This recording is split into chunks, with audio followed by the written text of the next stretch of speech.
Let's talk about sports. There has, for a long time, been this tension between church attendance and sports. We could talk about the viewing of sports, specifically football, and the way it commands our schedule and determines our church attendance, but that's a topic for a different day. Today, what I want to talk about is your kid playing sports. I'm going to shoot straight with you, and I'm not going to beat around the bush. I love sports. I was an avid athlete and competitor. I love to win. Played on multiple travel teams growing up and was a 4-year varsity letterman in soccer, 2-year varsity letterman in football.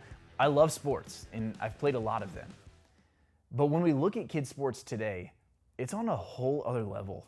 The intensity of coaches and parents, the level of competitiveness, the amount of money and time and family resources that get put into it, it almost seems to take the fun out of sports and turns it into something it was never meant to be. I feel like this intensity has also contributed significantly to the number and severity of injuries in kids who play sports. Growing up, I can't remember, honestly, a single friend tearing an ACL or an MCL. I remember some concussions and broken bones and some other injuries, some major, some minor, but the number of injuries today is honestly a little worrisome. Two of the GOATs, the greatest of all time, one in football and one in basketball, have this to say. Tom Brady in 2019 said, "I think playing all the multiple sports was so great. I played a lot of basketball, a lot of baseball, a lot of football, a lot of dodgeball, kickball. I wasn't very good in English or math or any of those things, but pretty good with the ball in my hands. Now, I think so many people are into these intense sports at such young ages. And I think the burnout factor for a lot of people and a lot of kids starting at a young age, that definitely happens." Kobe Bryant said in 2019 as well, "Playing multiple sports is really important." He told this to Tom Farah. He's an executive director of the Aspen Institute Sports and Society program. And he said, one of the things that Phil Jackson used to say is you always look for players who grew up playing multiple sports because of their footwork and their understanding of concepts is broader. So first of all, one thing that we learn is that diversifying sport involvement is helpful and even desirable from the perspective of college and professional coaches. Don't cash in all in one sport. Encourage your kid to play more than one. Second, we also see that the odds of your kid going pro in any sport is really a tiny percentage. According to the National Collegiate Athletic Association, the NCAA, roughly 1 in 168 high school baseball players will get drafted by an MLB team. And just 1 in 2,451 men's high school basketball players will get drafted by an NBA team. Tom Ferry, the guy I mentioned earlier that interviewed Tom Brady, he wrote this book called Game On, The All-American Race to Make Champions of Our Children. And he wrote, "The difference is that a lot of parents today see those odds and say, well, I'd better get started early with my kid."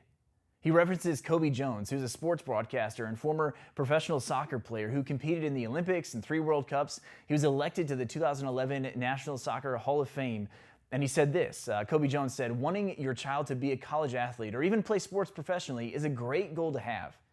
But I think it needs to be tempered with this sense of understanding that most likely your kid is not going to be a professional player."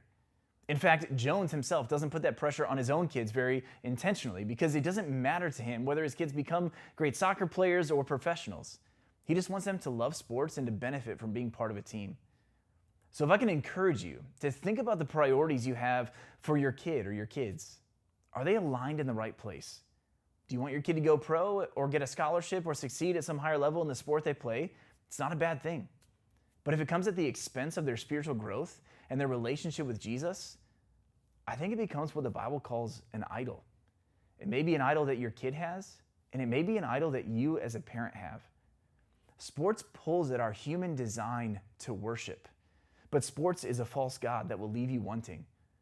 You can be a fully devoted follower of Jesus and an amazing professional athlete. They aren't mutually exclusive, but when you pursue athlete at the expense of disciple, that is a cost you may not want to pay years down the road. I can't even imagine having more than one kid and the grueling family schedule that brings as well. So the question becomes, how is your family involvement with sports enabling or hindering your ability to disciple your family in the way of Jesus? Because that's actually the more important thing. Thank you, Ben, for that message. Thanks for joining us for this week's episode of Fridays Are for Families. We place a high value on discipleship, especially in the home, because we believe that strong disciples are made at home.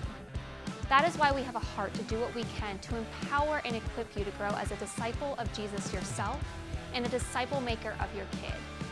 If you have specific questions for information you would like to hear about, we invite you to share them with us, either commenting on this video or on YouTube or Facebook, or by emailing us at family@lifeofpathway.com.